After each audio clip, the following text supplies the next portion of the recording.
박철민 동무의 처남이 중국과 밀거래를 했다는 첩보가 있습니다. 일가족 전체를 조사해야 합니다. 총알이 박철민의 귓가를 스쳤고 그는 망설임 없이 얼어붙은 두만강 물속으로 몸을 던졌습니다.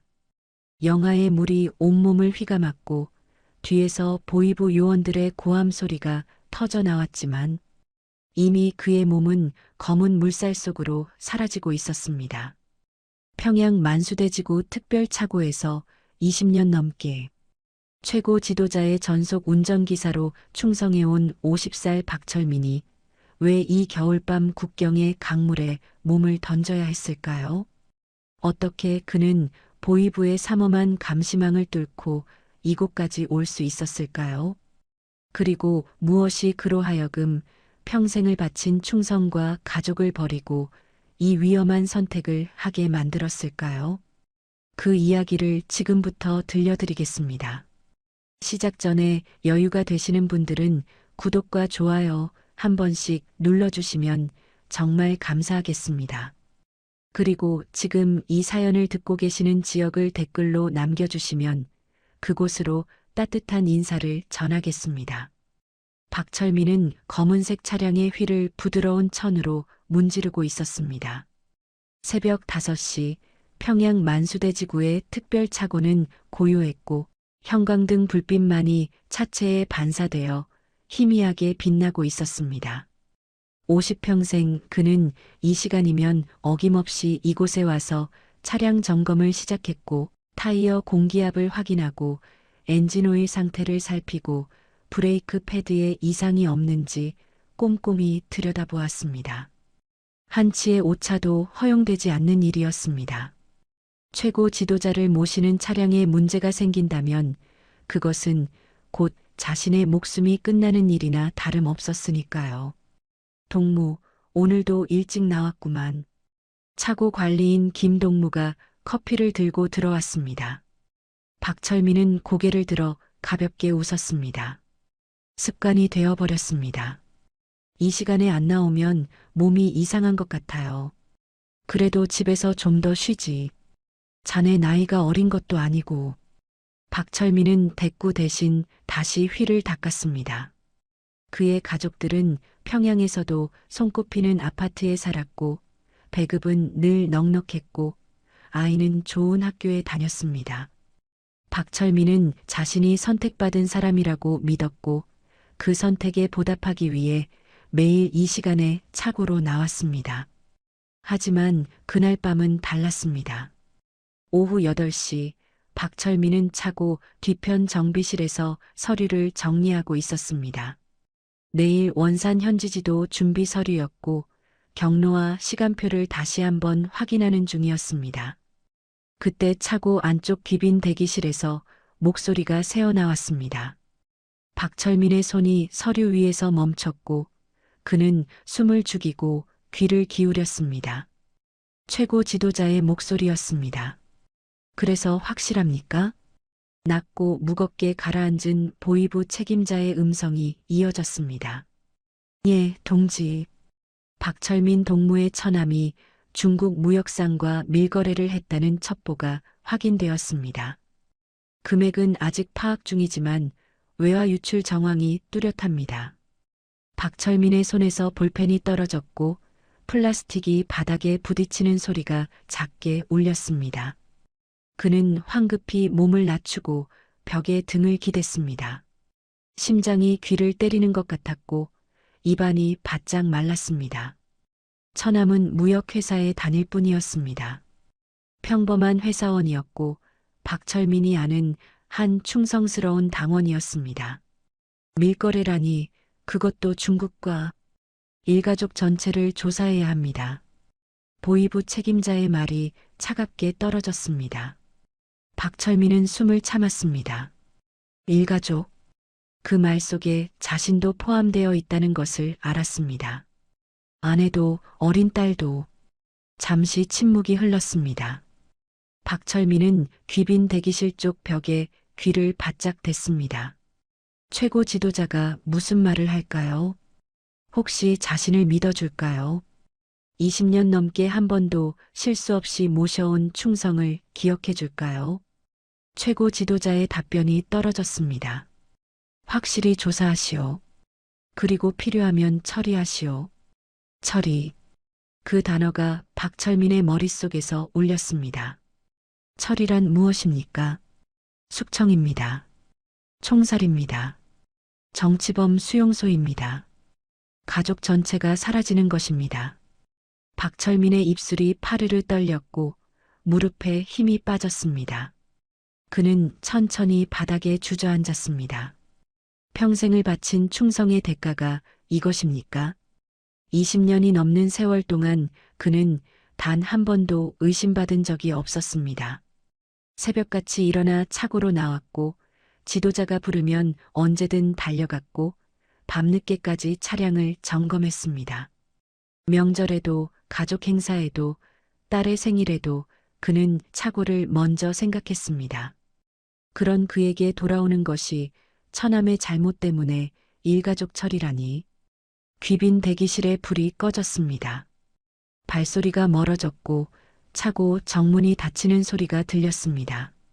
박철민은 그대로 바닥에 앉아 있었습니다. 형광등 불빛이 그의 그림자를 길게 늘어뜨렸고 차고는 다시 고요해졌습니다. 얼마나 시간이 흘렀을까요? 박철민은 천천히 고개를 들었습니다. 눈앞에 검은색 차량이 서 있었습니다. 저 차를 타고 얼마나 많은 곳을 다녔습니까? 평양 시내, 묘양산, 원산, 개성. 최고 지도자를 모시고 이 나라 곳곳을 누볐습니다. 그런데 이제 그 차는 더 이상 그의 것이 아니었습니다. 박철민은 주머니에서 열쇠를 꺼냈습니다. 차고 열쇠, 차량 열쇠, 집 열쇠. 손 안에서 차갑게 느껴지는 금속 조각들이었습니다. 그는 차량 쪽으로 걸어갔고 운전석 문을 열고 앉았습니다. 핸들을 잡았습니다. 이 핸들을 잡고 몇만 킬로미터를 달렸을까요? 살아야 한다. 박철민은 중얼거렸습니다. 그의 목소리는 떨리고 있었지만 그 안에는 결연함이 섞여 있었습니다. 가족을 살려야 한다. 하지만 어떻게요? 보이부가 이미 조사를 시작했다면 시간이 얼마 남지 않았다는 뜻입니다. 며칠 안에 어쩌면 내일이라도 그들이 찾아올 것입니다. 집으로, 차고로, 처남의 회사로. 박철민은 핸들에서 손을 떼고 얼굴을 감쌌습니다. 차가운 손바닥이 뜨거운 이마에 닿았습니다. 그날 밤 그는 집으로 돌아가지 못했습니다. 차고 한 구석, 정비 도구들이 쌓인 곳에 쭈그려 앉아 밤을 지새웠습니다. 창문으로 새벽빛이 스며들 때까지 그는 한 가지 생각만 되뇌었습니다. 살아야 한다. 어떻게든 살아남아야 한다. 다음 날 아침 박철민은 평소와 똑같은 표정으로 차고 정문을 열고 들어갔습니다. 세수도 하지 못한 얼굴이었지만 다행히 차고에 비치된 세면도구로 간단히 씻을 수 있었고 여벌 유니폼으로 갈아입으니 겉으로는 평소와 다를 바 없어 보였습니다. 하지만 그의 손은 미세하게 떨리고 있었고 핸들을 잡을 때마다 어젯밤 들었던 그 목소리가 귓가에 맴돌았습니다. 확실히 조사하시오. 그리고 필요하면 처리하시오. 오전 8시 최고 지도자가 차에 올랐습니다. 박철민은 뒷좌석 문을 정중하게 열었고 지도자가 앉자 조용히 문을 닫았습니다. 평소처럼 운전석에 앉았고 시동을 걸었고 백미러로 뒷좌석을 확인했습니다. 지도자는 서류 뭉치를 펼쳐놓고 뭔가를 읽고 있었습니다. 박철민은 그 모습을 보았습니다. 어젯밤 그 차가운 목소리로 자신의 가족을 처리하라고 명령한 사람이 지금 저렇게 평온하게 서류를 보고 있습니다. 차가 당 중앙청사를 향해 출발했습니다. 평양 시내 도로는 한산했고 신호등마다 교통정리 여성들이 손을 들어 경례했습니다. 박철민은 핸들을 꽉 쥐었습니다. 손에서 땀이 났지만 표정만큼은 평온을 유지했습니다. 충성스러운 운전기사. 아무것도 모르는 척. 어젯밤에 일 따위는 없었던 것처럼. 당 중앙청사 앞에 차가 멈춰 섰습니다. 지도자가 내렸고 경호원들이 따라 들어갔고 박철민은 차 안에 혼자 남았습니다. 엔진을 끄자 갑자기 고요해졌습니다. 박철민은 핸들에 이마를 기댔습니다. 숨이 가빠졌습니다. 가슴이 조여왔습니다. 정신 차려. 그는 스스로에게 말했습니다. 지금 무너지면 끝이야. 박철민은 고개를 들었습니다. 조수석 서랍에서 지도를 꺼냈습니다. 북한 전도였습니다. 손가락으로 평양에서 원산까지의 경로를 따라갔습니다. 동해안. 그곳에서 북상하면 함경북도입니다. 회령, 온성, 그리고 두만강. 일주일 후면 원산 현지 지도가 예정되어 있었습니다. 그날이 유일한 기회일 것입니다. 하지만 문제가 있었습니다. 보이부가 이미 움직이기 시작했다면 일주일이라는 시간이 남아 있을까요? 박철민은 지도를 접었습니다. 생각할수록 답이 나오지 않았지만 지금 할 수 있는 건 준비뿐이었습니다. 사흘이 지났습니다. 박철민은 매일 차고에 일찍 나와 차량을 점검했고 트렁크 바닥 비상 공간에 조금씩 물품을 숨겨넣기 시작했습니다. 물병 하나, 비상식량 몇 개, 손전등 하나. 눈에 띄지 않게 조금씩 천천히. 누가 봐도 평범한 차량 점검이었지만 박철민은 탈출을 준비하고 있었습니다.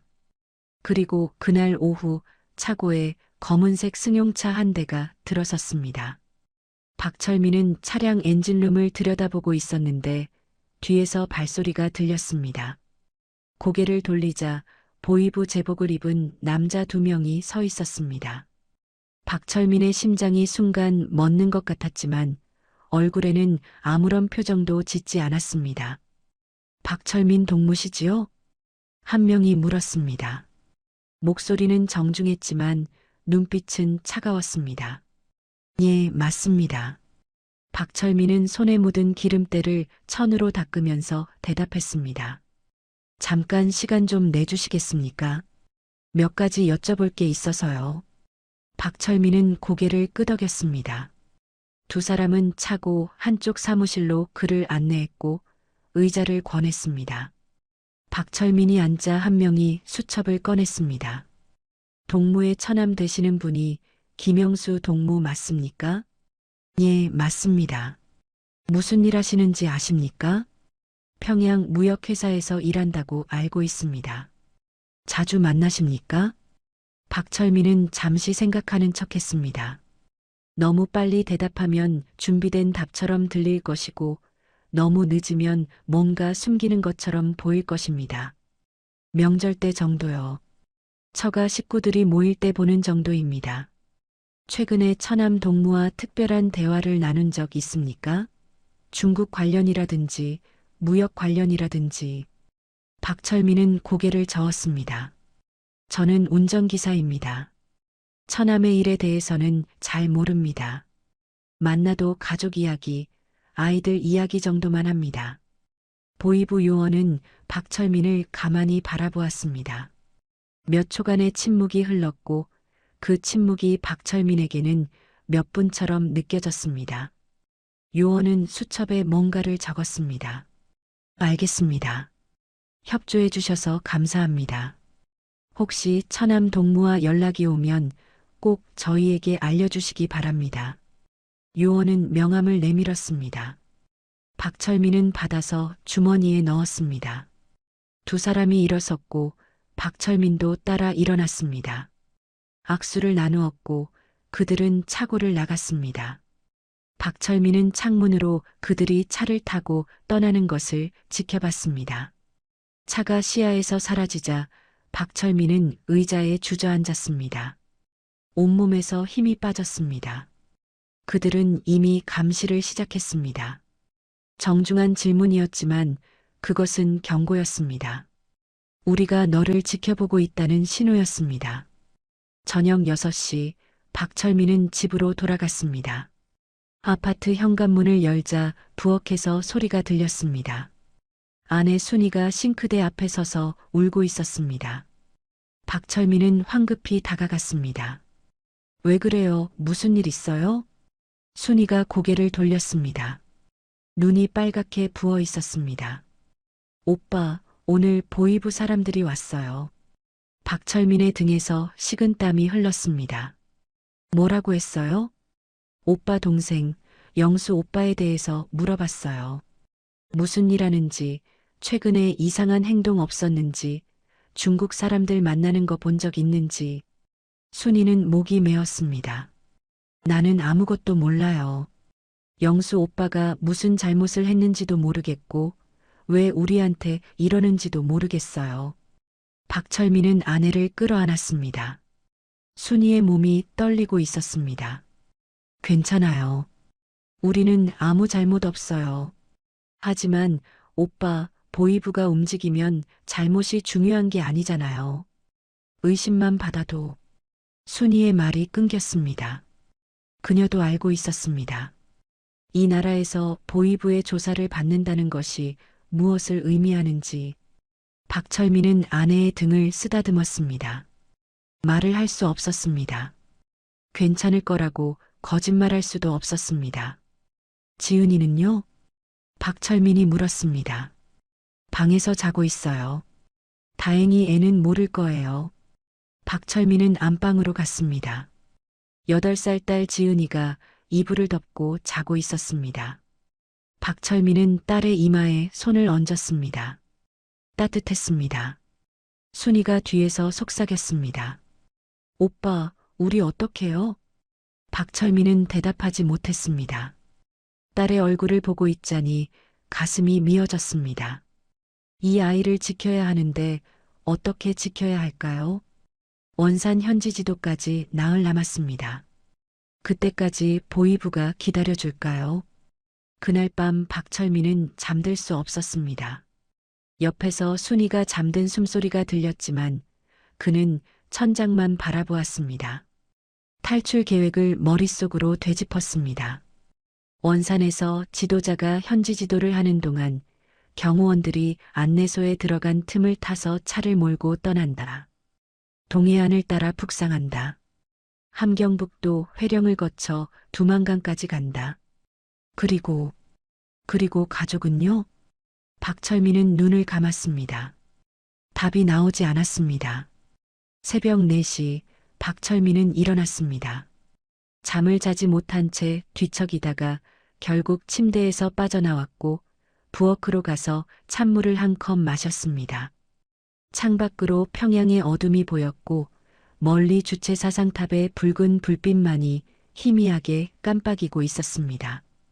박철민은 컵을 내려놓고 안방으로 돌아갔습니다. 순이가 여전히 자고 있었습니다. 어젯밤 울다가 지쳐서 잠든 것 같았습니다. 박철민은 아내의 어깨를 조심스럽게 흔들었습니다.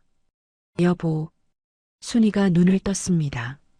부은 눈으로 남편을 바라봤습니다. 몇 시예요? 4시. 일찍 깨워서 미안해요. 박철민은 낮은 목소리로 말했습니다. 당신하고 지은이 시골 친척집으로 좀 가 있어요. 순이가 벌떡 일어나 앉았습니다. 갑자기 왜요? 보이부가 계속 감시하고 있어요. 여기 있으면 위험해요. 일단 피해 있다가 상황 좀 보고. 순이는 남편의 얼굴을 가만히 바라봤습니다. 박철민의 눈 밑에는 검은 그늘이 드리워져 있었고 입술은 바짝 말라 있었습니다. 오빠는요? 나는 일이 있어서 못 가요. 원산 현지 지도도 있고 당신들만 먼저 가 있어요. 오빠 혼자 두고 어떻게 가요? 순이의 목소리가 떨렸습니다. 괜찮아요. 나는 운전기사니까 안전해요. 오히려 당신들이 위험해요. 박철민은 아내의 손을 잡았습니다. 함경도 고모네 집으로 가요. 거기는 평양에서 멀고 보이부 눈도 덜 닿을 거예요. 한 달만, 아니 보름만 있다가 다시 오면 돼요. 순이는 고개를 저었습니다. 싫어요. 우리 가족은 같이 있어야 해요. 여보, 제발. 박철민의 목소리에 절박함이 묻어났습니다. 지은이라도 지켜야 해요. 애는 아무 잘못 없잖아요. 그 말에 순이의 입술이 떨렸습니다. 한참을 망설이던 순이가 결국 고개를 끄덕였습니다. 알았어요. 그런데 오빠 정말 괜찮은 거예요? 박철민은 웃어 보이려 했지만 입가만 경련처럼 움직였습니다. 괜찮아요. 곧 다시 볼 거예요. 거짓말이었습니다. 박철민은 알고 있었습니다. 다시 만나지 못할 수도 있다는 것을. 오전 8시 순이는 지은이의 손을 잡고 기차역으로 향했습니다. 박철민은 차고에 있었습니다. 아내와 딸을 배웅하고 싶었지만 평소와 다른 행동을 하면 의심받을 것 같았습니다. 그는 차량 엔진을 점검하는 척하면서 시계를 계속 확인했습니다. 8시 30분. 지금쯤 기차역에 도착했을 것입니다. 9시. 표를 끊고 있을 것입니다. 9시 20분. 기차가 출발할 시간입니다. 9시 40분. 차고 사무실 전화가 울렸습니다. 박철민은 렌치를 내려놓고 사무실로 들어갔습니다. 수화기를 들었습니다. 여보세요. 철민아. 함경도 고모부의 목소리였습니다. 하지만 평소와 달리 떨리고 있었습니다. 예, 고모부님. 순이가. 고모부의 말이 끊겼습니다. 박철민의 손에서 힘이 빠졌습니다. 순이가 어쨌는데요? 기차역에서 보위부에 붙잡혔다. 수화기가 손에서 미끄러졌습니다. 떨어지는 수화기를 겨우 붙잡았지만 귓가에 제대로 대지 못했습니다. 뭐라고요? 역 개찰구에서 신분증 검사하는데 보위부 사람들이 와서 순이를 데려갔어. 지은이는 역 대합실에 남겨두고. 내가 지금 지은이 데리고 있다. 박철민은 벽에 기댔습니다. 다리에서 힘이 빠졌습니다. 지은이는 괜찮아요? 울고 있어. 엄마 찾는다고. 철민아, 대체 무슨 일이냐? 박철민은 대답할 수 없었습니다. 목구멍이 막힌 것 같았습니다. 지은이 좀 부탁드려요. 제가 곧 데리러 갈게요. 거짓말이었습니다. 데리러 갈 수 없다는 것을 알고 있었습니다. 고모부에게 전화를 끊었다고 말하고 수화기를 내려놓았습니다. 박철민은 그 자리에 주저앉았습니다. 순이가 잡혔습니다. 기차역에서 보위부에 체포되었습니다. 그들은 이미 알고 있었습니다. 박철민의 가족이 도망칠 것이라는 것을. 역에서 기다리고 있었던 것입니다. 박철민은 주먹으로 바닥을 내리쳤습니다. 시멘트 바닥이 손등을 긁었고 피가 났지만 아프지 않았습니다. 아니, 아팠지만 마음의 고통에 비하면 아무것도 아니었습니다. 젠장. 박철민은 중얼거렸습니다. 젠장, 젠장, 젠장. 순이는 지금 어디 있을까요? 보위부 조사실일까요? 구금시설일까요? 그녀는 무슨 말을 들었을까요? 무슨 질문을 받았을까요? 박철민은 고개를 감쌌습니다. 생각하고 싶지 않았습니다. 하지만 머릿속에서 상상이 펼쳐졌습니다. 차가운 신문실, 강한 조명, 보위부 요원들의 차가운 눈빛, 그리고 딸 지은이는 고모분의 집에 있습니다. 엄마를 찾으며 울고 있을 것입니다. 8살 아이가 무슨 죄가 있습니까?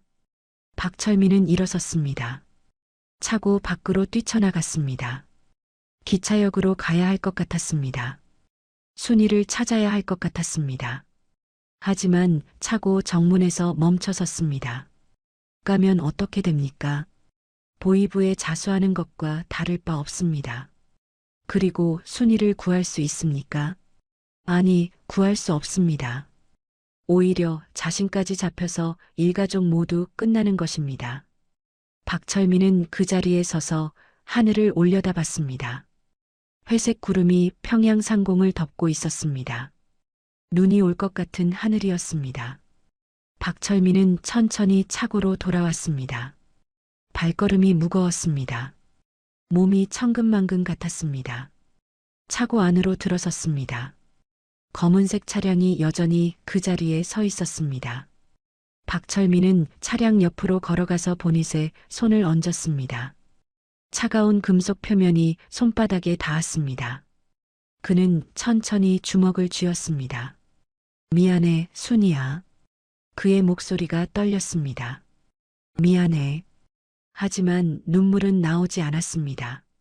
이미 눈물이 마른 것 같았습니다. 대신 분노만 남았습니다. 이 체제, 이 나라, 평생을 충성한 대가로 가족을 빼앗아가는 이 모든 것에 대한 분노. 박철민은 차고 구석으로 갔습니다. 공구함을 열었습니다. 트렁크에 숨길 물품들을 꺼냈습니다. 물병, 비상식량, 손전등, 예비 연료통. 하나씩 차량 트렁크 비상 공간에 넣었습니다. 손놀림이 기계적이었습니다. 감정을 차단한 채 움직였습니다. 원산 현지 지도까지 이틀 남았습니다. 이제 선택의 여지가 없었습니다. 순이를 구할 방법도 없고 지은이를 데려갈 방법도 없었습니다. 보이부는 이미 그의 가족을 인질로 잡았습니다. 박철민이 도망치면 가족이 대신 죽습니다. 하지만 남아있어도 어차피 모두 죽습니다. 그렇다면 할 수 있는 일은 단 하나였습니다. 살아남는 것. 살아남아서 이 진실을 세상에 알리는 것. 평생을 충성했던 운전기사가 왜 반역자가 되어야 했는지, 무고한 가족이 어떻게 희생되었는지, 이 체제가 얼마나 잔인한지. 박철민은 트렁크를 닫았습니다. 손등에 묻은 피를 천으로 닦았습니다. 그리고 운전석에 앉았습니다. 핸들을 잡았습니다. 백미러에 비친 자신의 얼굴을 봤습니다. 눈빛이 달라져 있었습니다. 더 이상 충성스러운 운전기사 박철민이 아니었습니다. 이제 그는 살아남기 위해 싸워야 하는 사람이었습니다. 박철민은 주머니에서 작은 사진 한 장을 꺼냈습니다. 작년 여름 대동강변에서 찍은 가족 사진이었습니다.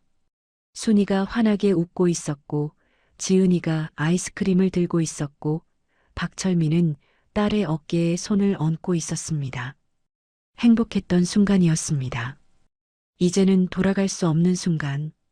꼭 살아남을게. 박철민은 사진을 가슴 주머니에 넣었습니다. 그리고 당신들의 이야기를 세상에 전할게. 차고 밖에서 눈이 내리기 시작했습니다. 창문으로 하얀 눈송이들이 떨어지는 게 보였습니다. 박철민은 차에서 내렸습니다. 차고 문 쪽으로 걸어가서 밖을 내다봤습니다. 평양 거리가 하얗게 물들어가고 있었습니다. 이틀 후면 원산입니다. 그리고 그곳에서 그의 도주가 시작될 것입니다. 박철민은 그날 밤 차고에서 잤습니다. 집으로 돌아갈 수 없었습니다. 순이가 없는 집, 지은이가 없는 그곳으로 돌아가면 무너질 것 같았습니다. 차고 한쪽에 빛이 된 간이 침대에 누웠지만 잠은 오지 않았고 천장만 바라보다가 새벽 4시에 일어났습니다. 세수를 하고 여벌 유니폼으로 갈아입었습니다. 거울에 비친 얼굴은 초췌했지만 눈빛만큼은 살아있었습니다. 원산 현지 지도까지 이틀. 박철민은 점검 목록을 작성했습니다. 머릿속으로만 하면 빠뜨릴 수 있으니까요. 물병 3개 이미 트렁크에 넣었습니다. 비상식량 5개 어제 준비했습니다. 예비 연료통 차고 구석에 숨겨뒀습니다. 손전등, 지도, 작은 칼 하나. 오늘 안에 모두 트렁크에 넣어야 합니다. 문제는 감시였습니다. 차고 밖에 검은색 승용차가 매일 저녁 나타났습니다. 보이부 차량이었고 안에 요원 2명이 교대로 앉아서 차고를 지켜봤습니다. 낮에는 없다가 오후 5시쯤 나타나서 밤 10시까지 있었습니다. 박철민은 그들을 의식하지 않는 척했지만 트렁크에 물건을 넣을 때마다 등 뒤에서 시선이 느껴지는 것 같았습니다. 오전 10시 박철민은 차량 세차를 시작했습니다. 평소에도 자주 하는 일이었으니 의심받지 않을 것입니다.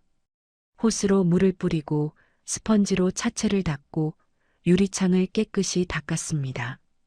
그러다가 자연스럽게 트렁크를 열었습니다. 안을 청소하는 척하면서 비상공간 덮개를 살짝 들어 올렸습니다. 물병 3개가 보였습니다. 박철민은 재빨리 비상식량 2개를 더 넣었습니다. 덮개를 닫았습니다. 트렁크를 닫았습니다. 심장이 빨리 뛰었습니다. 박동무. 뒤에서 목소리가 들렸습니다. 박철민은 화들짝 놀라 돌아섰습니다. 차고 관리인 김동무가 서 있었습니다. 예. 박철민의 목소리가 떨렸습니다. 커피 좀 끓였는데 한잔하시게. 김동무가 종이컵을 내밀었습니다. 박철민은 받아들었습니다. 뜨거운 김이 올라왔습니다. 요새 안색이 안 좋아 보이는데 괜찮나? 김동무가 물었습니다. 예, 괜찮습니다. 그냥 좀 피곤해서요. 집에 무슨 일 있나? 며칠째 여기서 자는 것 같던데. 박철민은 커피를 한 모금 마셨습니다. 뜨거운 액체가 목구멍을 타고 내려갔습니다. 아, 집에서 보수공사를 좀 해서요. 시끄러워서 차라리 여기가 편합니다. 김동무는 고개를 끄덕였습니다. 그래도 몸 관리는 해야지. 원산 현지 지도도 있고. 예, 알겠습니다. 김동무가 돌아간 후 박철민은 커피를 다 마셨습니다. 손이 떨렸습니다. 방금 트렁크에 물건 넣는 걸 봤을까요? 아니, 봤다면 뭔가 말했을 것입니다. 박철민은 종이컵을 구겨서 쓰레기통에 넣었습니다. 오후 3시 박철민은 엔진룸을 점검했습니다. 오일 상태를 확인하고 냉각수를 보충하고 벨트 장력을 체크했습니다. 모든 게 정상이었습니다. 2차로 국경까지 가야 합니다. 고장나면 안 됩니다. 박철민은 엔진룸 구석구석을 살폈습니다. 20년 넘게 이 차를 관리해 왔으니 어디에 무엇이 있는지 눈 감고도 알 수 있었습니다. 오후 5시 검은색 승용차가 나타났습니다. 차고 밖 길가에 주차했고 보이부 요원 2명이 차에서 내리지 않고 안에 앉아 있었습니다. 박철민은 창문으로 그들을 슬쩍 봤습니다. 한 명은 신문을 보고 있었고 한 명은 담배를 피우고 있었습니다. 박철민은 다시 작업으로 돌아갔습니다. 오후 6시 해가 지기 시작했습니다. 차고 안이 어두워져서 형광등을 켰습니다. 박철민은 공구함에서 예비 연료통을 꺼냈습니다. 플라스틱 재질의 작은 통이었고 용량은 10리터 정도 되었습니다. 이것을 트렁크에 넣어야 하는데 문제는 밖에 보이부 차량이 있다는 것입니다. 박철민은 연료통을 들고 차량 쪽으로 갔습니다. 자연스럽게 평소처럼 트렁크를 열었습니다. 그리고 잠깐 망설였습니다. 지금 넣으면 창문으로 보일 수 있습니다. 박철민은 트렁크를 다시 닫았습니다. 연료통을 들고 차고 뒤편으로 갔습니다. 일단 숨겨뒀다가 나중에 넣는 게 나을 것 같았습니다. 오후 9시 보이부 차량이 여전히 밖에 있었습니다. 박철민은 차고 사무실에 앉아서 서류를 보는 척했습니다. 원산 현지지도 일정표였습니다. 오전 8시 평양 출발, 오전 11시 원산 도착, 항구 시찰, 오후 2시 협동농장 방문. 박철민은 농장 부분에 빨간 펜으로 동그라미를 쳤습니다. 바로 여기서 도주가 시작될 것입니다. 오후 10시 밖에서 엔진 소리가 들렸습니다. 박철민은 창문으로 내다봤습니다. 보이부 차량이 출발하고 있었습니다.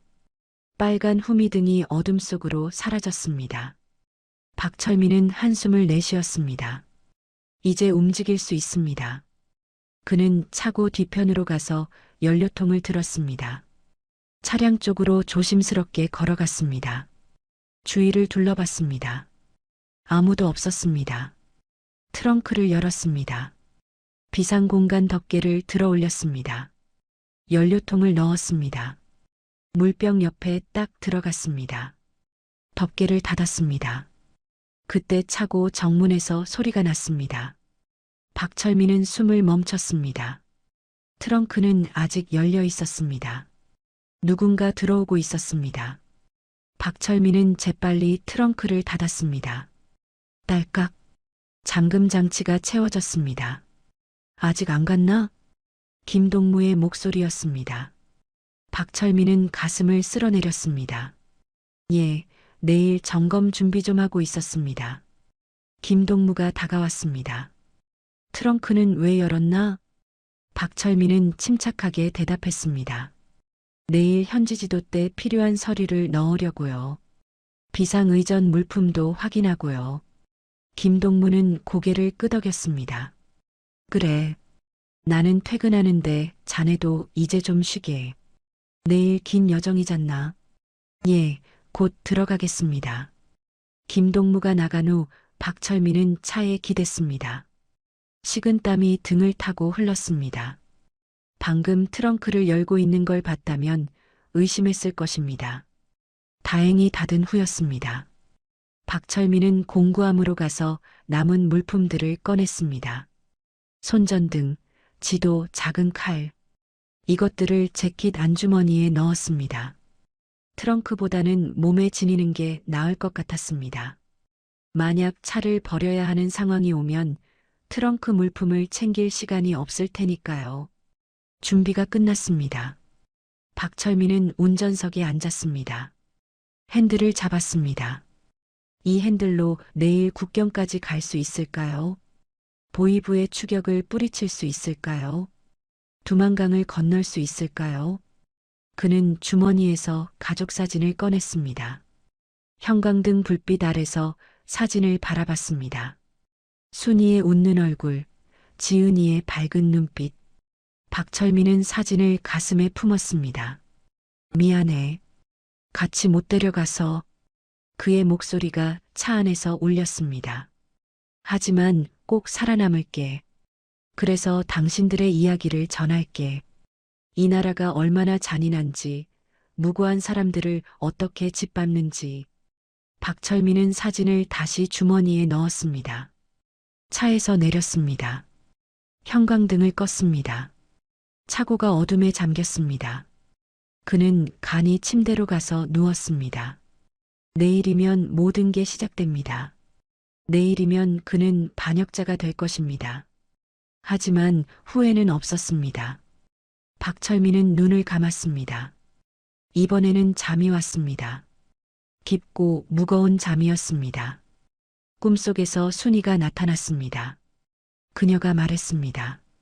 오빠 살아요. 꼭 살아남아요. 박철민은 꿈속에서 고개를 끄덕였습니다. 응, 살게. 꼭 살아남을게. 새벽 4시 박철민은 눈을 떴습니다. 원산 현지지도 당일이었습니다. 그리고 그의 도주가 시작되는 날이었습니다. 간이 침대에서 일어나 세면대로 갔습니다. 찬물로 얼굴을 씻었는데 손이 떨렸습니다. 거울 속 자신을 봤습니다. 눈 밑에 다크서클이 짙게 내려앉아 있었고 뺨은 지난 며칠 사이 움푹 들어간 것 같았습니다. 하지만 눈빛만큼은 또렷했습니다. 박철민은 유니폼을 단정하게 입었습니다. 단추를 하나하나 채우고 넥타이를 맸습니다. 평소보다 더 신경 써서 옷매무새를 정리했습니다. 마지막이 될 수도 있으니까요. 새벽 5시 차량 최종 점검을 시작했습니다. 타이어 공기압 정상, 엔진 오일 정상, 브레이크액 정상, 연료 탱크 만땅. 박철민은 손전등으로 차체 아래를 비춰보고 서스펜션 상태를 확인하고 배기구에 이상이 없는지 살폈습니다. 모든 게 완벽해야 했습니다. 고장나면 끝이니까요. 트렁크를 열었습니다. 비상공간 덮개를 살짝 들어 올려 안을 확인했습니다. 물병, 비상식량, 연료통 모두 제자리에 있었습니다. 박철민은 덮개를 조심스럽게 닫고 트렁크를 잠갔습니다. 준비는 끝났습니다. 오전 7시 30분 최고 지도자가 도착했습니다. 검은색 호위 차량들이 앞뒤로 따라왔고 경호원들이 재빨리 주변을 에워쌌습니다. 박철민은 차고 밖으로 나가서 정중하게 경례했습니다. 지도자가 차에 다가왔고 박철민은 뒷좌석 문을 열었습니다. 원산까지 안전하게 부탁하네. 지도자가 말했습니다. 박철민은 고개를 숙였습니다. 예, 동지. 안전하게 모시겠습니다. 마지막 거짓말이었습니다. 안전하게 모시는 게 아니라 안전하게 탈출할 계획이니까요. 지도자가 앉자 박철민은 문을 닫았습니다. 운전석으로 돌아가서 앉았습니다. 시동을 걸었습니다. 엔진이 부드럽게 돌아갔습니다. 오전 8시 차량 행렬이 평양을 출발했습니다. 앞에 경호 차량 2대, 뒤에 수행 차량 3대. 박철민이 모는 차는 행렬의 중심이었습니다. 도로는 미리 통제되어 있었고 신호등은 모두 녹색으로 바뀌었고 교통정리원들이 경례하며 길을 열어줬습니다. 평양 시내를 빠져나와 원산 방향 고속도로에 진입했습니다. 창밖으론 겨울 들판이 펼쳐졌습니다. 눈이 쌓인 논밭, 앙상한 나무들, 멀리 보이는 산. 박철민은 핸들을 잡고 전방을 응시했습니다. 백미러로 뒷좌석을 슬쩍 봤습니다. 지도자는 서류를 보고 있었습니다. 경호 책임자가 옆에 앉아 있었습니다. 박철민의 머릿속에서 계획이 되풀이되었습니다. 원산 항구 시찰 후 협동농장으로 이동. 지도자와 경호원들이 안내소에 들어가는 순간 시동을 걸고 출발. 동해안을 따라 북상, 함경북도로, 두만강으로. 하지만 만약 실패하면요. 만약 경호원들이 먼저 알아채면요. 만약 차단기를 뚫지 못하면요. 박철민은 고개를 저었습니다. 생각하지 말아야 했습니다. 지금은 오직 운전에만 집중해야 했습니다. 오전 11시 원산에 도착했습니다. 동해 바다가 보였습니다. 푸른 물결이 햇빛에 반짝이고 있었습니다. 차량 행렬은 항구로 향했고 지도자는 새로 건설된 부두시설을 둘러봤습니다. 박철민은 차 옆에서 대기했습니다. 경호원들이 사방을 에워싸고 있었습니다. 1시간 후 항구 시찰이 끝났습니다. 지도자가 다시 차에 올랐고 행렬은 협동농장으로 출발했습니다. 원산 시내를 빠져나와 해안도로를 따라 북쪽으로 올라갔습니다. 바다는 여전히 오른쪽에 있었고 왼쪽으론 산이 이어졌습니다. 오후 1시 40분 협동농장에 도착했습니다. 입구에 현수막이 걸려 있었습니다. 위대한 지도자, 동지의 현지 지도를 열렬히 환영합니다. 농장 관계자들이 줄지어 서서 박수를 쳤습니다. 차량 행렬이 농장 안으로 들어갔습니다. 안내소 앞에 차가 멈춰 섰습니다. 박철민은 뒷좌석 문을 열었습니다. 지도자가 내렸고 농장 지배인이 다가와 인사했습니다. 경호원들이 지도자 주변을 에워쌌습니다. 박철민은 차 옆에 섰습니다. 심장이 빠르게 뛰었습니다. 안으로 들어가시지요. 따뜻한 차를 준비했습니다. 농장 지배인이 말했습니다. 지도자가 고개를 끄덕였고 안내소 쪽으로 걸어갔습니다. 경호원 넷이 따라갔습니다. 경호 책임자도 함께 들어갔습니다. 박철민은 숨을 참았습니다. 안내소 문이 닫혔습니다. 밖에 경호원 1명만 남았습니다. 그는 안내소 입구를 바라보고 서 있었습니다. 박철민 쪽은 보지 않고 있었습니다. 이때였습니다. 지금이 아니면 기회가 없었습니다. 박철민은 천천히 운전석 문을 열었습니다. 비거. 경호원이 고개를 돌렸습니다. 뭐 하십니까? 박철민은 침착하게 대답했습니다. 차량 상태 점검하려고요. 엔진에서 소리가 좀 나는 것 같아서요. 경호원은 고개를 끄덕이고 다시 안내소 쪽을 봤습니다. 박철민은 운전석에 올라탔습니다. 문을 조용히 닫았습니다. 시동키에 손을 얹었습니다. 손이 떨렸습니다. 박철민은 심호흡을 했습니다. 순이야, 지은아. 그는 중얼거렸습니다. 미안해. 시동을 걸었습니다. 엔진이 깨어났습니다.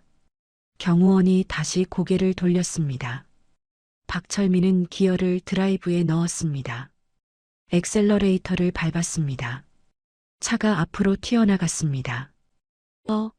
어디 가십니까? 경호원이 소리쳤습니다. 손을 들어 제지했습니다. 하지만 박철민은 멈추지 않았습니다. 핸들을 꺾어서 안내소를 돌아 농장 정문 쪽으로 향했습니다. 뒤에서 고함 소리가 들렸습니다. 차를 세워. 박철민, 당장 차를 세우지 못해.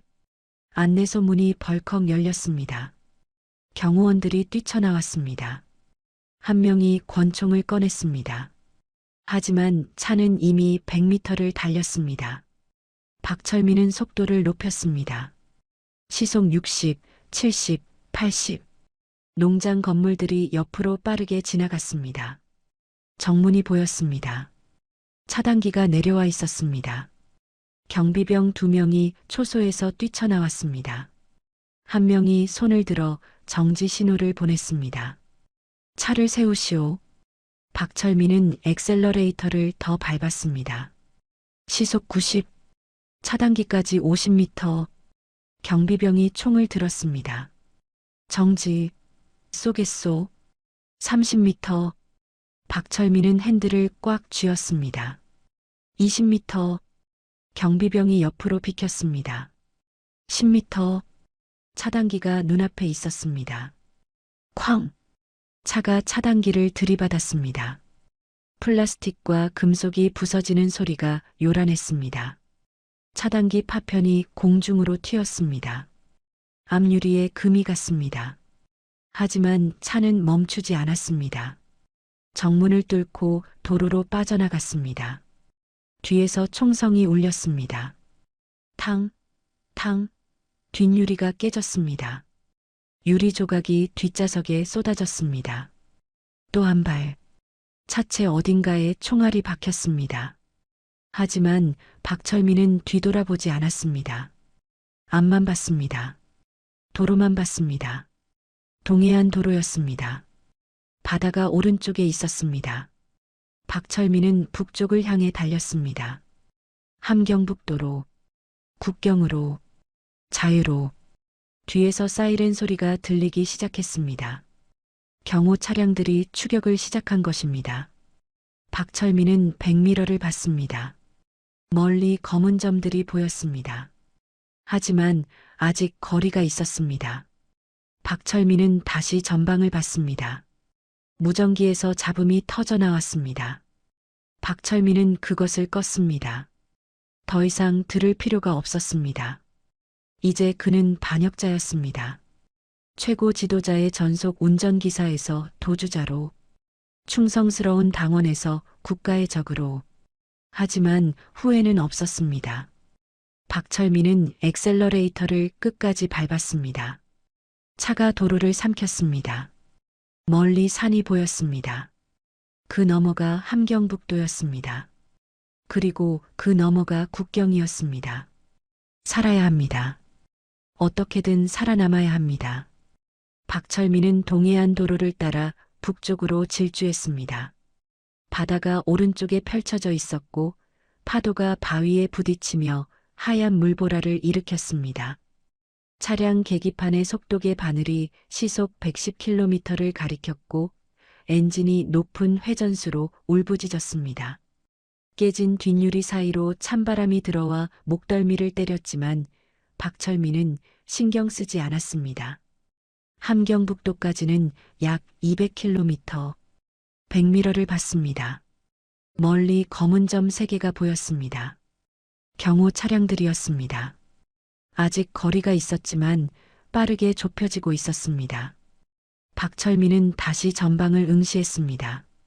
도로는 해안선을 따라 구불구불 이어졌고 왼쪽으론 산자락이 가파르게 솟아 있었습니다. 갑자기 무전기에서 잡음이 터져 나왔습니다. 지지직. 박철민은 무전기를 받습니다. 꺼야 할까요? 하지만 손이 핸들에서 떨어지지 않았습니다. 잡음이 멈추고 목소리가 들렸습니다. 보이부 중앙지휘소의 음성이었습니다. 전부서 비상, 전부서 비상. 차갑고 기계적인 목소리였습니다. 최고 지도자 전속 차량이 탈취되었다. 운전기사 박철민, 50세, 평양 만수대지구 거주자, 현재 원산 북쪽 해안도로를 통해 도주 중. 박철민의 입술이 바짝 말랐습니다. 박철민을 반역자로 규정한다. 즉시 체포하라. 저항 시 사살을 허가한다. 반역자. 그 단어가 무전기 스피커에서 울려 퍼졌습니다. 박철민은 핸들을 더 세게 쥐었습니다. 반역자. 평생을 충성한 사람이 이제 국가의 적이 되었습니다. 무전기에서 계속 지령이 쏟아졌습니다. 함흥, 청진, 회령 검문소 전면 봉쇄, 국경 경비대 비상 배치, 박철민 차량 발견 즉시 보고하라. 박철민은 무전기선을 잡아당겨 뽑아버렸습니다. 지지직 소리가 멈췄고 차 안이 갑자기 고요해졌습니다. 엔진 소리와 바람 소리만 들렸습니다. 20분 후 전방에 검문소가 보였습니다. 함흥 외곽이었습니다. 차단기가 도로를 가로막고 있었고 경비병 4명이 총을 들고 대기하고 있었습니다. 박철민은 속도를 줄이지 않았습니다. 오히려 엑셀러레이터를 더 밟았습니다. 경비병 1명이 확성기를 들었습니다. 정지, 즉시 차를 세우시오. 박철민은 대답하지 않았습니다. 검문소까지 300m, 경비병들이 도로 한가운데로 나와 섰습니다. 총구가 차량을 향했습니다. 200m, 박철민은 핸들을 오른쪽으로 꺾었습니다. 차가 도로에서 벗어나 옆 농로로 진입했습니다.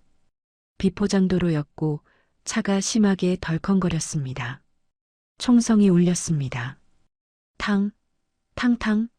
총알이 차체를 스쳤고 사이드미러 하나가 날아갔습니다. 박철민은 몸을 낮추고 핸들을 꽉 잡았습니다. 농로는 논밭 사이로 이어졌다가 다시 산길로 접어들었습니다. 나무들이 양옆으로 빽빽하게 늘어서 있었고 길은 좁고 험했습니다. 차 밑바닥이 돌에 부딪히는 소리가 계속 났습니다. 박철민은 속도를 조금 줄였습니다. 이대로 가다간 차가 망가질 것입니다. 산길을 30분쯤 달렸을까요?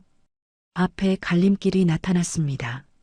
왼쪽은 해안 방향, 오른쪽은 산 깊숙이 들어가는 길이었습니다. 박철민은 잠깐 망설였습니다. 해안도로로 다시 나가야 북쪽으로 갈 수 있지만 검문소가 있을 것입니다. 산길로 가면 우회할 수 있지만 시간이 걸립니다. 연료 게이지를 봤습니다. 절반 조금 넘었습니다. 박철민은 왼쪽을 선택했습니다. 해안도로로 가야 했습니다. 시간이 없었습니다. 10분 후 다시 해안도로에 합류했습니다. 박철민은 북쪽을 향해 달렸습니다.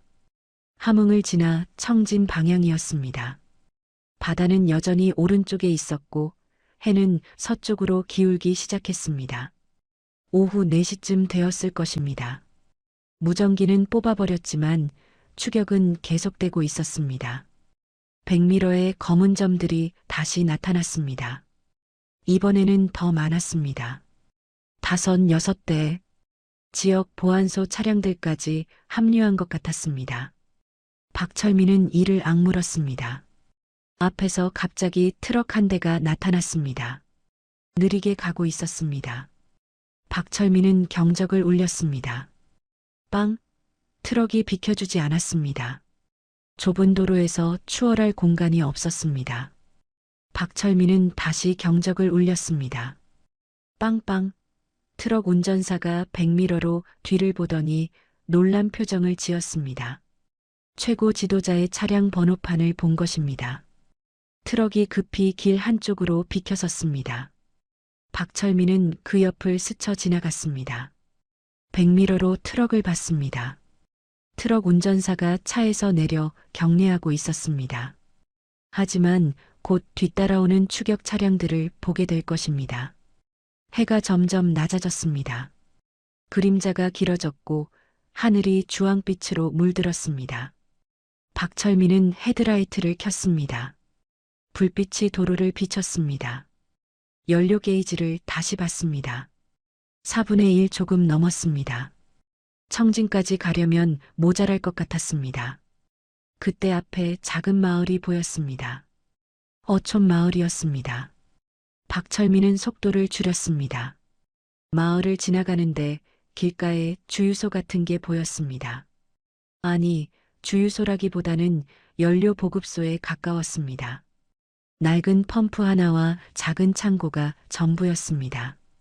박철민은 차를 세웠습니다. 시동을 끄지 않고 밖으로 뛰어내렸습니다. 창고로 달려갔습니다. 문이 잠겨 있었습니다. 박철민은 어깨로 문을 들이받았습니다. 쾅! 문이 부서졌습니다.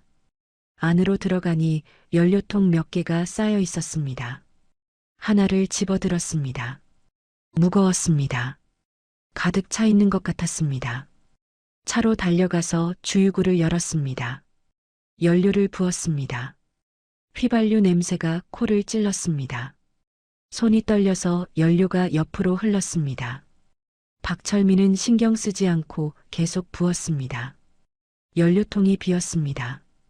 박철민은 통을 던지고 운전석으로 뛰어 올랐습니다.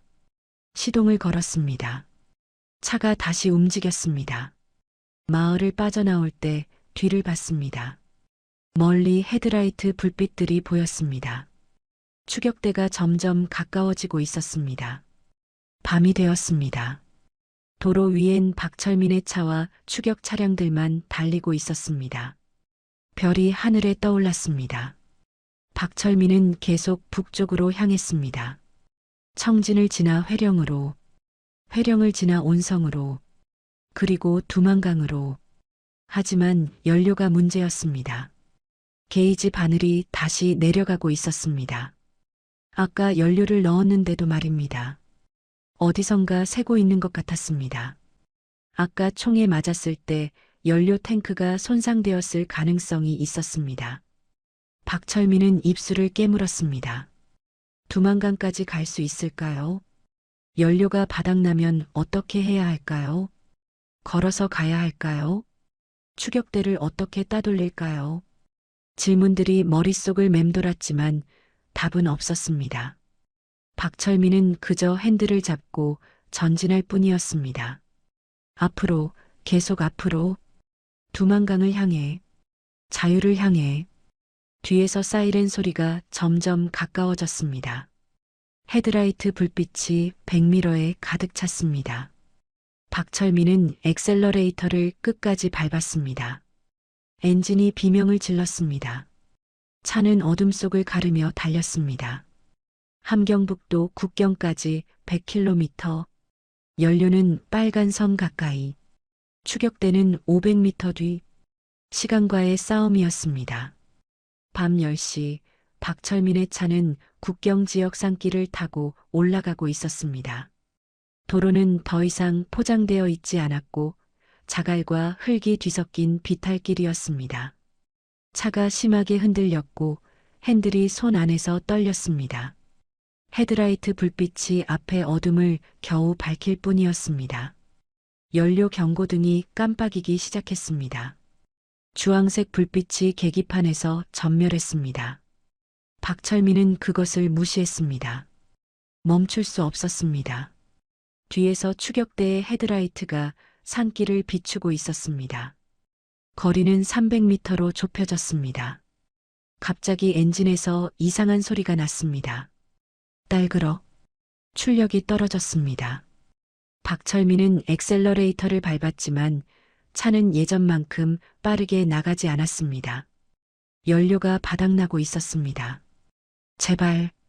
박철민은 중얼거렸습니다. 조금만 더 가자. 차는 천천히 속도를 잃어가면서도 계속 전진했습니다. 산길이 끝나고 평지가 나타났습니다. 멀리 검은 성 같은 게 보였습니다. 두만강이었습니다. 달빛이 물 위에 반사되어 희미하게 빛났습니다. 박철민의 가슴이 뛰었습니다. 거기였습니다.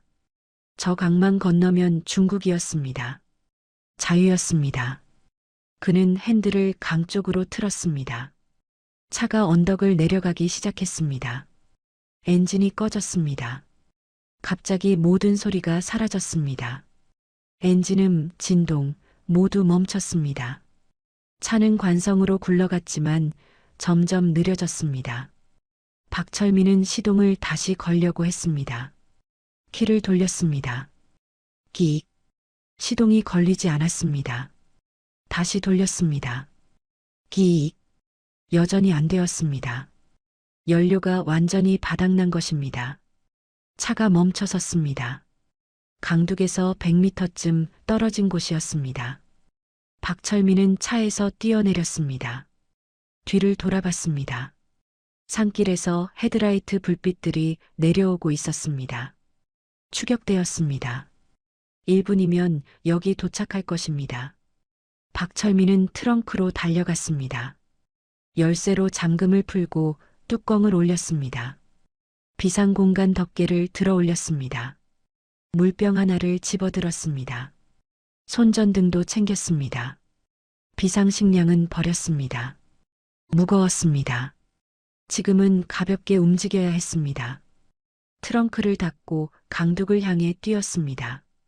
발밑에 자갈이 발목을 비틀었지만 계속 달렸습니다. 숨이 가빴습니다.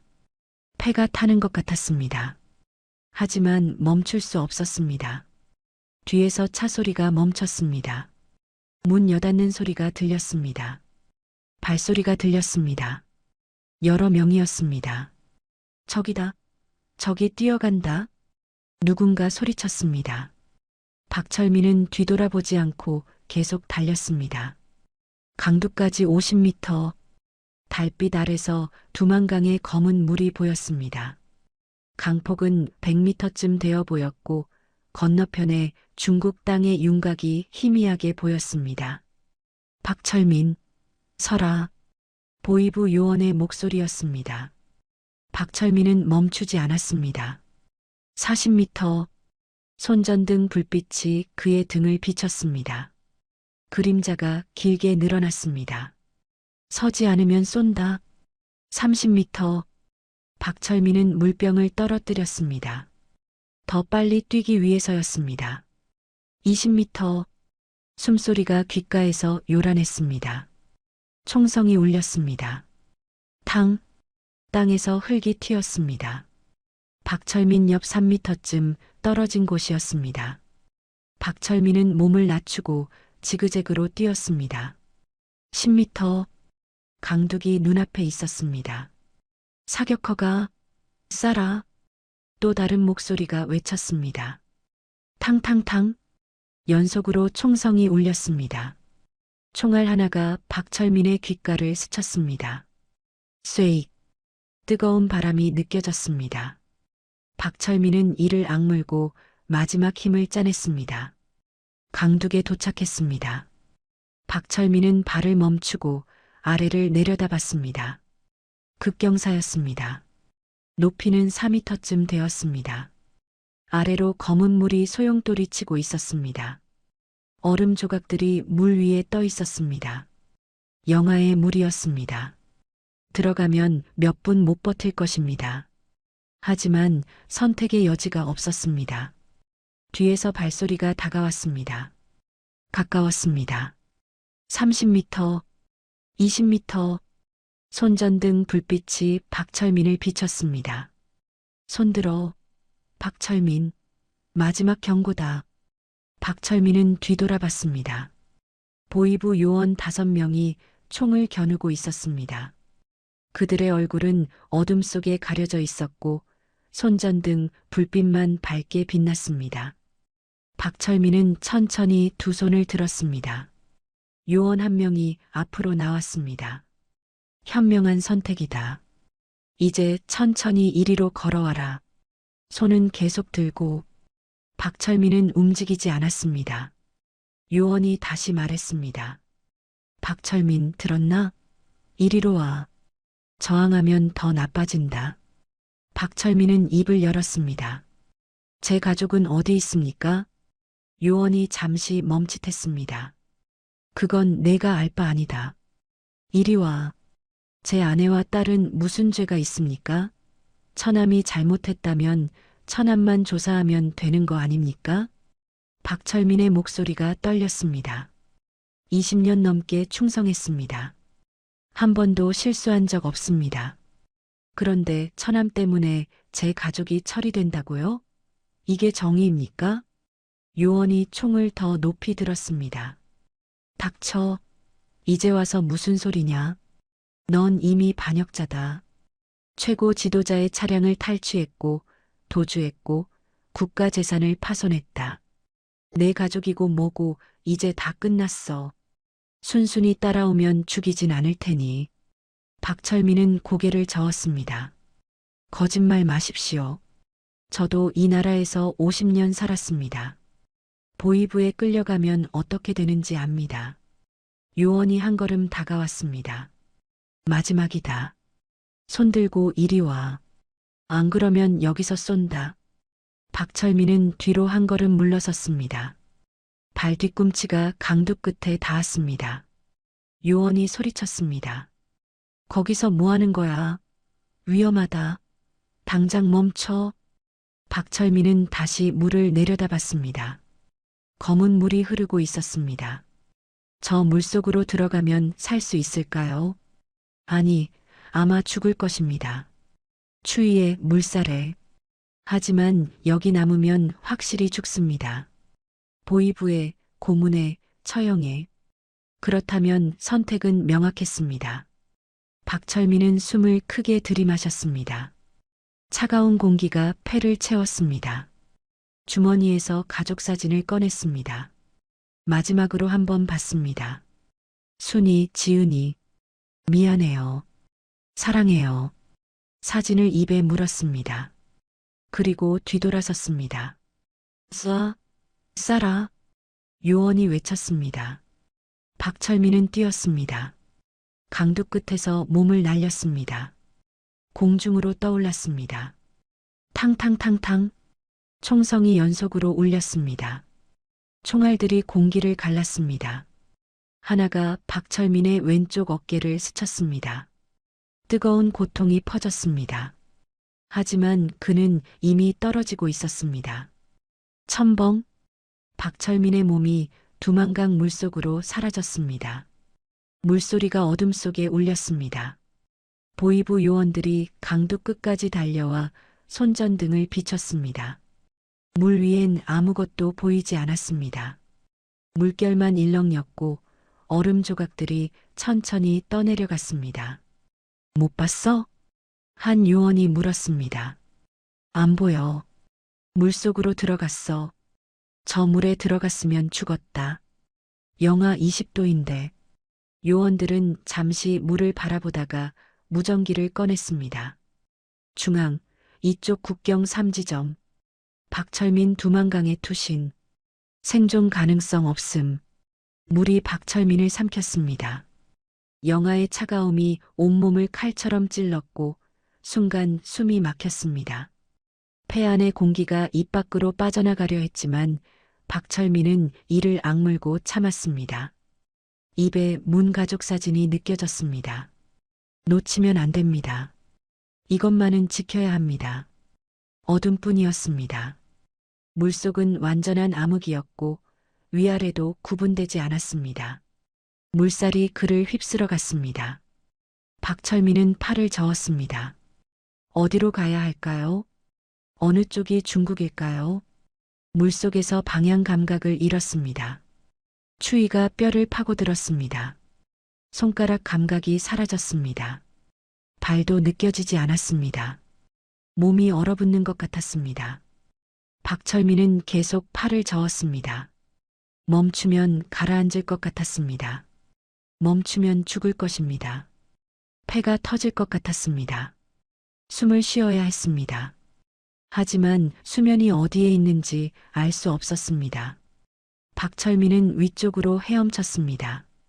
아니, 위쪽이라고 생각하는 방향으로 헤엄쳤습니다. 팔을 저었습니다. 다리를 찼습니다. 하지만 수면은 나타나지 않았습니다. 의식이 흐려지기 시작했습니다. 눈앞에 빛이 번쩍였습니다. 환각이었습니다. 순이의 얼굴이 떠올랐습니다. 지은이의 웃음소리가 들렸습니다. 아니, 들리는 게 아니라 기억이었습니다. 박철민은 고개를 저었습니다. 아직 죽을 수 없습니다. 아직 안 됩니다. 마지막 힘을 짜냈습니다. 팔을 위로 뻗었습니다. 손이 무언가를 뚫고 나갔습니다. 수면이었습니다. 박철민은 머리를 물 밖으로 내밀었습니다. 공기가 폐로 쏟아져 들어왔습니다. 거칠게 숨을 들이마셨습니다. 기침이 나왔습니다. 입에 문사진이 떨어질 뻔했지만 이로 꽉 물었습니다. 눈을 떴습니다. 달빛 아래 강물이 보였습니다. 뒤를 돌아봤습니다. 북한 쪽 강둑이 보였습니다. 손전등 불빛들이 물 위를 훑고 있었습니다. 하지만 박철민은 이미 100m쯤 떠내려온 것 같았습니다. 물속에 총알이 박히는 소리가 들렸습니다. 툭툭툭. 보이부 요원들이 여전히 쏘고 있었습니다. 하지만 어둠 속에서 움직이는 표적을 맞추기는 어려웠습니다. 박철민은 다시 잠수했습니다. 숨을 참고 물속으로 들어갔습니다. 물살을 따라 더 멀리 떠내려갔습니다. 얼마나 지났을까요? 박철민은 다시 수면 위로 올라왔습니다. 뒤를 봤습니다. 손전등 불빛이 작은 점처럼 보였습니다. 멀어졌습니다. 박철민은 강 건너편을 봤습니다. 중국 쪽 강둑이 가까워져 있었습니다. 50m쯤 남았을 것 같았습니다. 팔을 저었습니다. 하지만 힘이 없었습니다. 몸이 말을 듣지 않았습니다. 추위 때문에 근육이 굳어버린 것 같았습니다. 박철민은 이를 악물고 계속 헤엄쳤습니다. 40m, 30m, 팔이 납덩이처럼 무거웠습니다. 20m, 박철민의 의식이 또 흐려졌습니다. 눈꺼풀이 무거웠습니다. 이대로 잠들고 싶었습니다. 너무 추웠습니다. 너무 힘들었습니다. 그냥 포기하고 싶었습니다. 안 돼. 박철민은 중얼거렸습니다. 물이 입으로 들어왔습니다. 사진이 입에서 빠질 뻔했지만 혀로 막았습니다. 순이, 지은이, 미안해. 조금만 기다려. 10m. 박철민은 발을 아래로 뻗었습니다. 아무것도 닿지 않았습니다. 다시 헤엄쳤습니다. 5m. 발을 뻗었습니다. 뭔가 발끝에 닿았습니다. 강바닥이었습니다. 박철민은 발을 디뎠습니다. 일어서려 했지만 물살에 넘어졌습니다. 다시 일어났습니다. 물이 가슴까지 찼습니다. 한 걸음씩 앞으로 나아갔습니다. 강둑이 눈앞에 있었습니다. 손이 땅을 움켜쥐었습니다. 진흙이었습니다. 차가운 진흙이 손가락 사이로 빠져나갔습니다. 박철민은 온 힘을 다해 몸을 끌어올렸습니다. 무릎이 땅에 닿았습니다. 강둑으로 기어 올라갔습니다. 한 걸음, 또 한 걸음. 마침내 물에서 빠져나왔습니다. 중국 땅이었습니다. 박철민은 그 자리에 쓰러졌습니다. 얼굴이 진흙 위에 눌렸습니다. 숨을 헐떡였습니다. 온몸이 떨렸습니다. 추위 때문인지 안도 때문인지 알 수 없었습니다. 입에서 사진을 꺼냈습니다. 젖어서 흐물흐물해진 사진이었지만 형체는 남아 있었습니다. 박철민은 사진을 가슴에 꼭 안았습니다. 뒤에서 목소리가 들렸습니다. 강 건너편에서였습니다. 못 찾았어? 아니, 안 보여. 떠내려갔나? 이 추위에 살았을 리 없어. 시체는 내일 찾으면 돼. 발소리가 멀어졌습니다. 차 시동 거는 소리가 들렸습니다. 엔진음이 점점 작아졌습니다. 고요해졌습니다. 강물 소리만 들렸습니다. 박철민은 천천히 고개를 들었습니다. 하늘을 봤습니다. 별이 보였습니다. 같은 별인데 다른 나라였습니다. 북한이 아니라 중국이었습니다. 박철민은 땅을 움켜쥐었습니다. 이 땅은 더 이상 보이부가 지배하는 땅이 아니었습니다. 살았다. 그의 목소리가 떨렸습니다. 살았어. 하지만 기쁨은 잠깐이었습니다. 추위가 다시 몰려왔습니다. 젖은 옷이 얼기 시작했습니다. 머리카락에서 물이 얼음으로 변했습니다. 여기서 이대로 있으면 동사할 것입니다. 움직여야 했습니다. 박철민은 일어섰습니다. 다리가 후들거렸습니다. 비틀거리면서도 앞으로 걸었습니다. 강둑을 올라가니 숲이 나타났습니다. 나무들이 빽빽하게 서 있었습니다. 박철민은 숲속으로 들어갔습니다. 나뭇가지들이 얼굴을 긁었지만 신경 쓰지 않았습니다. 10분쯤 걸었을까요? 박철민은 큰 나무 뒤에 숨었습니다. 주저앉아서 등을 나무줄기에 기댔습니다. 온몸이 떨렸습니다. 이가 딱딱 부딪혔습니다. 손을 입에 대고 입김을 불었습니다. 하얀 김이 나왔습니다. 왼쪽 어깨가 아팠습니다. 아까 총알이 스친 곳이었습니다. 손을 대보니 축축했습니다. 피가 났습니다. 많지는 않았습니다. 스친 것뿐이었습니다. 박철민은 젖은 옷소매를 찢어서 상처를 동염했습니다. 아팠지만 참았습니다. 주머니를 뒤졌습니다. 손전등은 어디론가 사라졌습니다. 아마 물속에서 잃어버렸을 것입니다. 하지만 사진은 있었습니다. 젖었지만 남아 있었습니다. 박철민은 사진을 펼쳤습니다. 달빛 아래서 순이와 지은이의 얼굴을 봤습니다. 잉크가 번져서 흐릿해졌지만 여전히 알아볼 수 있었습니다. 미안해. 같이 못 왔어. 박철민의 눈에서 눈물이 흘렀습니다. 처음 흘리는 눈물이었습니다.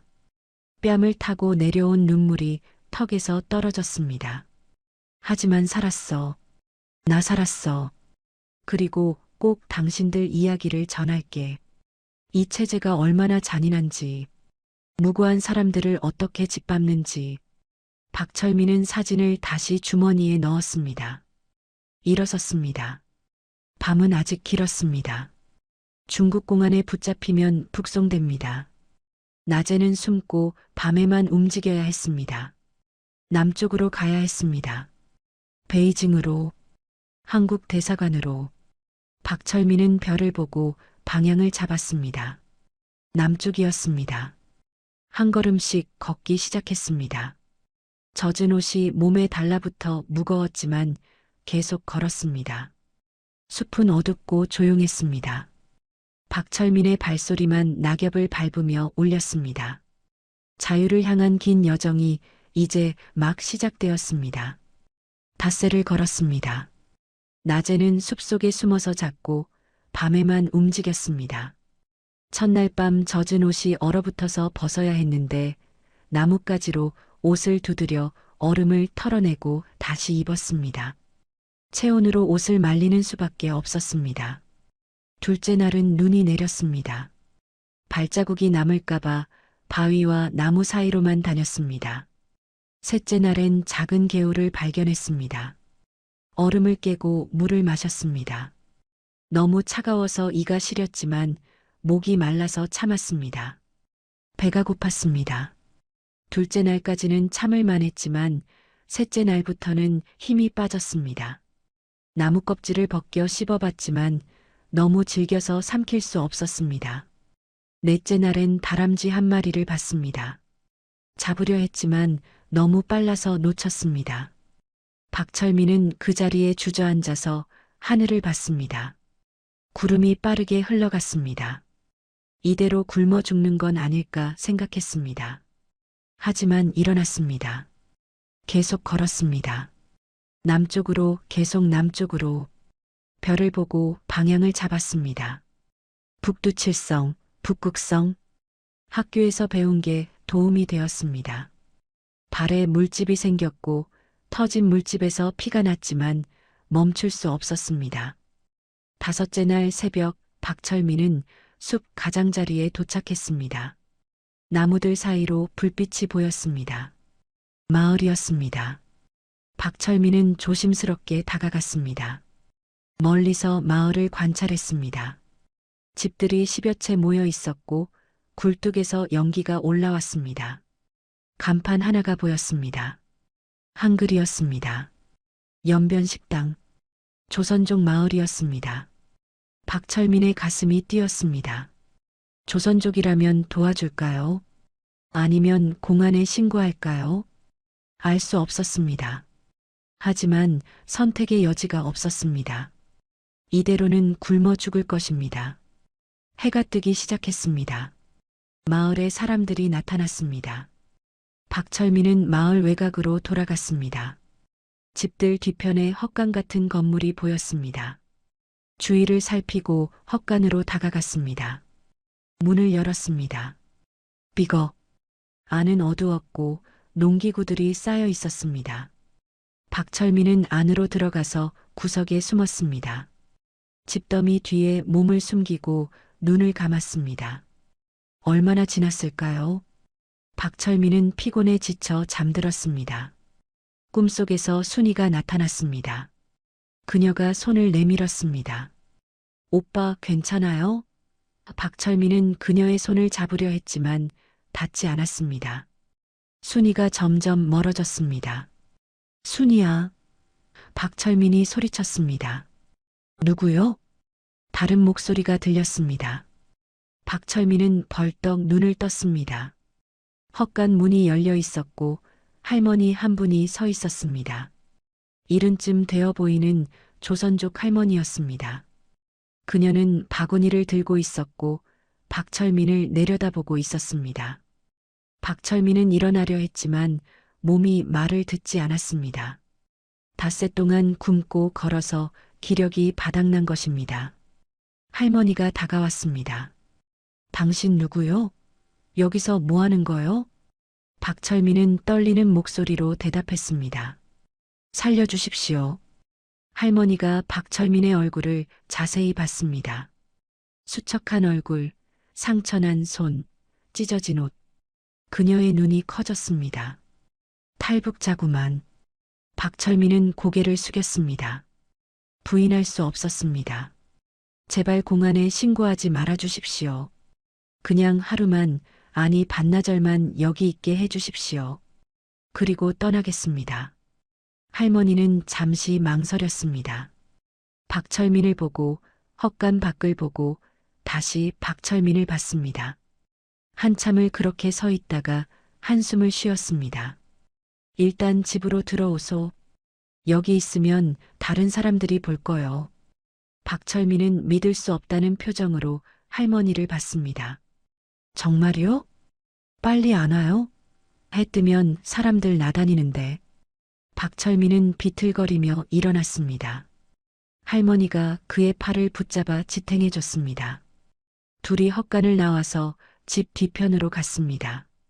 할머니는 뒷문을 열고 박철민을 안으로 들였습니다. 따뜻한 공기가 얼굴을 감쌌습니다. 난로가 켜져 있었습니다. 여기 앉으소. 할머니가 방바닥을 가리켰습니다. 박철민은 주저앉았습니다. 온돌이 따뜻했습니다.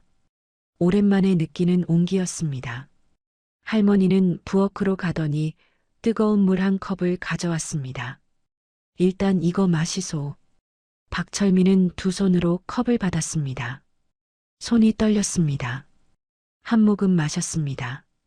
뜨거운 물이 목구멍을 타고 내려갔습니다. 눈물이 났습니다. 박철민은 고개를 숙이고 울었습니다. 감사합니다. 정말 감사합니다. 할머니는 아무 말 없이 지켜보다가 다시 부엌으로 갔습니다. 냄비에서 무언가를 퍼서 그릇에 담아왔습니다. 죽이었습니다. 천천히 먹으소. 급하게 먹으면 토해요. 박철민은 숟가락을 들었습니다. 손이 떨려서 죽이 흘렀지만 입으로 가져갔습니다. 따뜻한 죽이 입안에 퍼졌습니다. 오랜만에 먹는 음식이었습니다. 박철민은 천천히 씹었습니다. 삼켰습니다. 또 한 숟가락 떠서 입에 넣었습니다. 그릇을 비웠습니다. 할머니가 물었습니다. 더 먹을 수 있소? 박철민은 고개를 저었습니다. 아니요. 이것만으로도 충분합니다. 정말 감사합니다. 할머니는 빈 그릇을 가져가고 다시 앉았습니다. 어디서 왔소? 평양에서 왔습니다. 왜 넘어왔소? 박철민은 잠시 망설였습니다. 얼마나 말해야 할까요?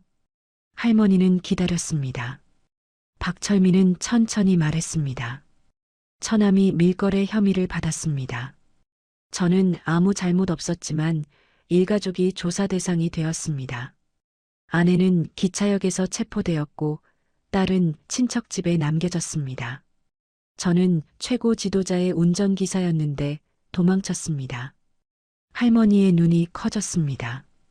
최고 지도자 운전기사? 예. 그런 사람이 어떻게 여기까지 왔소? 박철민은 두만강에 뛰어든 이야기, 닷새 동안 걸어온 이야기를 짧게 말했습니다. 할머니는 고개를 끄덕이며 들었습니다. 대단하구만. 보통 사람은 못해요. 저도 어떻게 살았는지 모르겠습니다. 할머니는 한참을 박철민을 보다가 말했습니다. 여기서 사흘 쉬소. 몸 좀 추스르고 그 다음에 베이징까지 갈 수 있게 도와주마. 박철민은 믿을 수 없다는 표정을 지었습니다.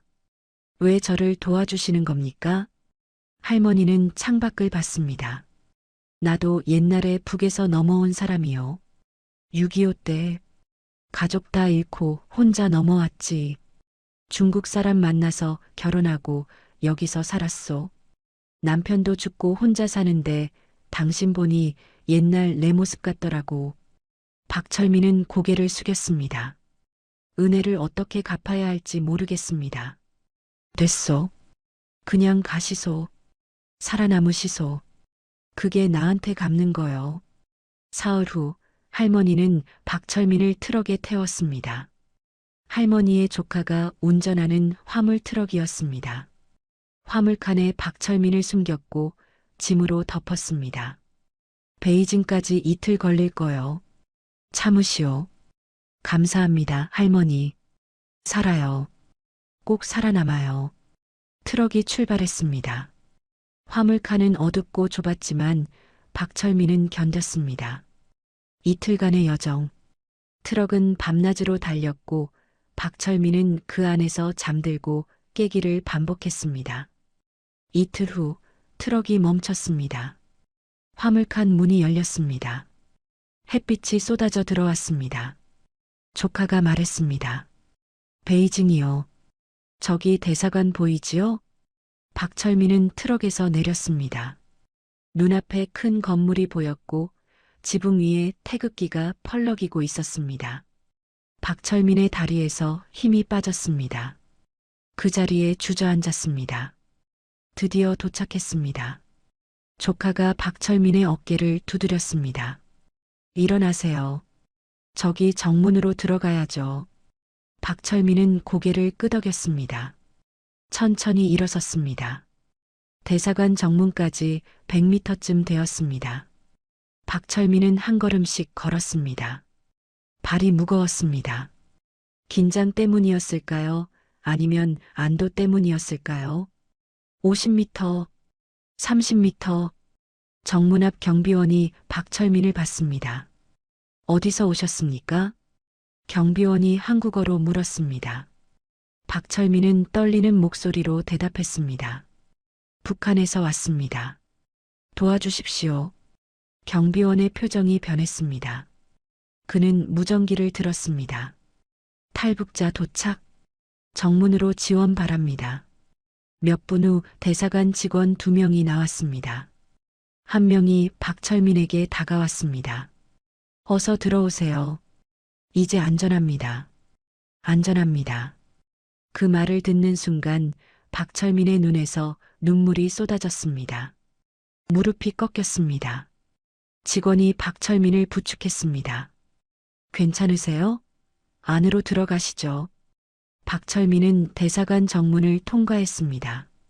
문이 뒤에서 닫혔습니다. 그 소리가 마치 과거와의 단절처럼 들렸습니다.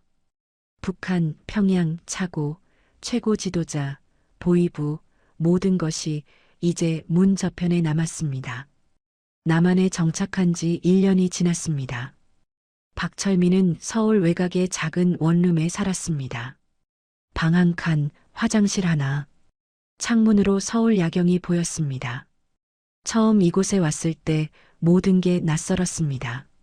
너무 많은 불빛, 너무 많은 소음, 너무 많은 선택. 슈퍼마켓에 가면 라면만 수십 종류였고 커피 한 잔 사려 해도 메뉴가 수십 가지였습니다. 박철민은 그럴 때마다 멈춰 섰습니다. 평양에서는 선택이란 게 없었으니까요. 정착 지원금으로 택시 면허를 땄습니다. 최고 지도자의 차를 몰던 손으로 이제는 택시를 몰았습니다. 아이러니했지만 운전만큼은 자신 있었습니다. 20년 넘게 해온 일이었으니까요. 밤 10시 박철민은 택시 운전석에 앉아 시동을 걸었습니다. 내비게이션 화면이 켜졌습니다. 서울 지도가 펼쳐졌습니다. 신호등이 파란불로 바뀌었고 박철민은 핸들을 잡고 도로로 나섰습니다. 첫 번째 승객은 강남역까지 가는 직장인이었습니다.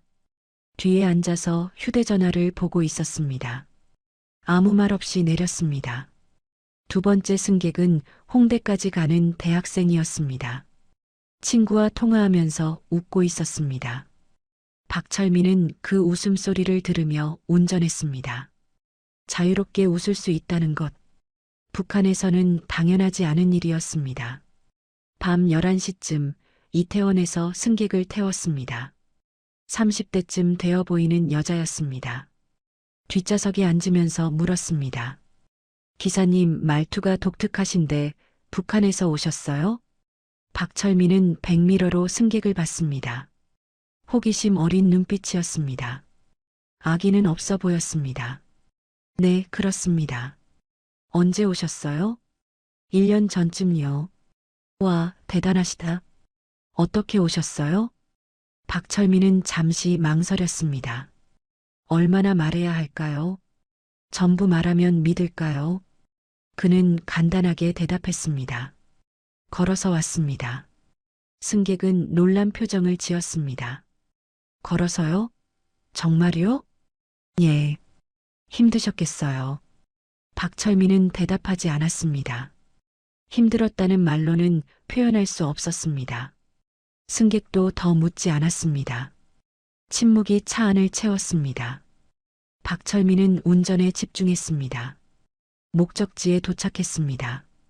승객이 요금을 계산하면서 말했습니다. 고생 많으셨어요. 여기서 잘 사시길 바랍니다. 감사합니다.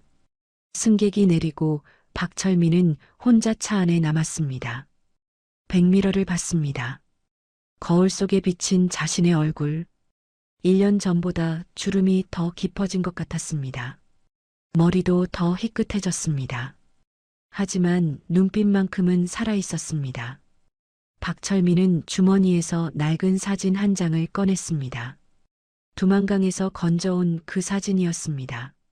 물에 젖어 색이 바랬고 구겨져서 펴도 주름이 남았지만 여전히 소중했습니다. 순이와 지은이가 웃고 있었습니다. 대동강변에서 찍은 사진. 이제는 돌아갈 수 없는 그 순간. 박철민은 매일 밤 북한 소식을 검색했습니다. 혹시 아내와 딸의 소식이 있을까? 탈북자 커뮤니티에도 가입했고 같은 지역 출신들에게 물어봤습니다. 하지만 아무도 몰랐습니다. 순이가 어디 있는지, 지은이가 어떻게 되었는지 박철민은 한 번도 그들의 소식을 듣지 못했습니다. 밤은 깊어갔습니다. 박철민은 다시 시동을 걸었습니다. 도로 위로 나갔습니다. 한강 다리를 건넜습니다. 강물이 불빛을 반사하며 흘렀습니다. 북한에서도 강을 건넜습니다. 두만강을, 죽을 고비를 넘기며. 자유는 공짜가 아니었습니다. 박철민은 가족을 잃었고 고향을 잃었고 과거의 모든 것을 잃었습니다. 20년 넘게 쌓아온 경력도 평양의 좋은 집도 동료들도 모두 사라졌습니다. 대신 얻은 것은 무엇입니까? 선택의 자유, 말할 자유, 살 자유. 하지만 그 자유가 때로는 너무 무거웠습니다. 박철민은 매일 아침 거울을 보며 스스로에게 말합니다. 나는 살아있다. 그것만으로도 의미가 있다.